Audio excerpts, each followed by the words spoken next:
ଆପଣମାନେ କେବେ ବି ଆମ ଗାଁ ଷ୍ଟାଇଲରେ ବୁଟ ଡାଲି ବଡ଼ା ଆମ୍ବୁଲ ପକେଇକି ଝୋଳ କରିଛନ୍ତି ନା କରିନାହାନ୍ତି ନା?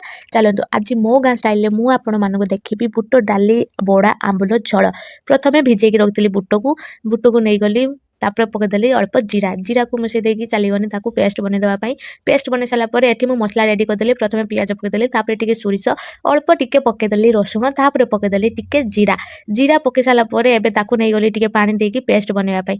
ପେଷ୍ଟ ବନେଇ ସାରିଲା ପରେ ଏଠି ମୁଁ ଗ୍ରାଇଣ୍ଡିଙ୍ଗ କରି ରଖିଦେଲି ବୁଟ ଡାଲି, ତାକୁ ତା ଦେହରେ ପକେଇଦେଲି ଲୁଣ, ଲଙ୍କା ଗୁଣ୍ଡ, ହଳଦୀ ଗୁଣ୍ଡ ପକେଇ ମିକ୍ସ କରିଦେଲି। ମିକ୍ସ କରିସାରିଲା ପରେ ଏଠି ତେଲରେ ଟିକେ ଏପଟ ସେପଟ କରି ଭାଜିଦେଲି। ଭାଜି ସାରିଲା ପରେ ଏପଟେ ପ୍ଲେଟ୍ରେ ଆଣିକି ରଖିଦେଲି।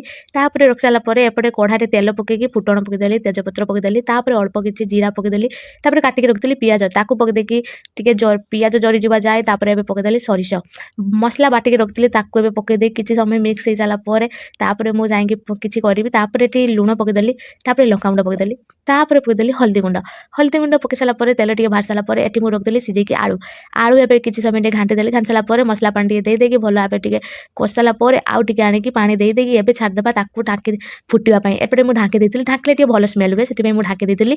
ତାପରେ ଏବେ ମୁଁ କାଟିକି ରଖିଥିଲି ଆମ୍ବୁଲକୁ ଦୁଇଟା ପକେଇଦେଲି। ତାପରେ ମୁଁ ଅଳ୍ପ କିଛି କରିଥିଲି ବୁଟ ଡାଲି ବଡ଼ା, ତାକୁ ପକେଇଦେଲି। ସିଏ ଟିକେ ଫୁଟିକି ଆସିଲା ପରେ ଏବେ ଆମର ପୁରା ପ୍ରସ୍ତୁତ ହେଇଯାଇଛି ଆମ ଗାଁ ଷ୍ଟାଇଲ ବୁଟ ଡାଲି ବଡ଼ା ଆଳୁ ଆମ୍ବୁଲ ଝୋଳ। ଆପଣମାନେ ଏମିତି କେବେ ବନେଇକି ଖାଇଛନ୍ତି ନା ଖାଇନାହାନ୍ତି? ଯଦି ଆପଣମାନଙ୍କୁ ମୋର ଏଇ ରୋଷେଇଟି ଭଲ ଲାଗିଥାଏ ତାହେଲେ ନିହାତି ଭିଡ଼ିଓକୁ ସେୟାର, ଲାଇକ୍, କମେଣ୍ଟ, ସବସ୍କ୍ରାଇବ୍ ନିହାତି କରିବେ। ରହୁଛି। ଜୟ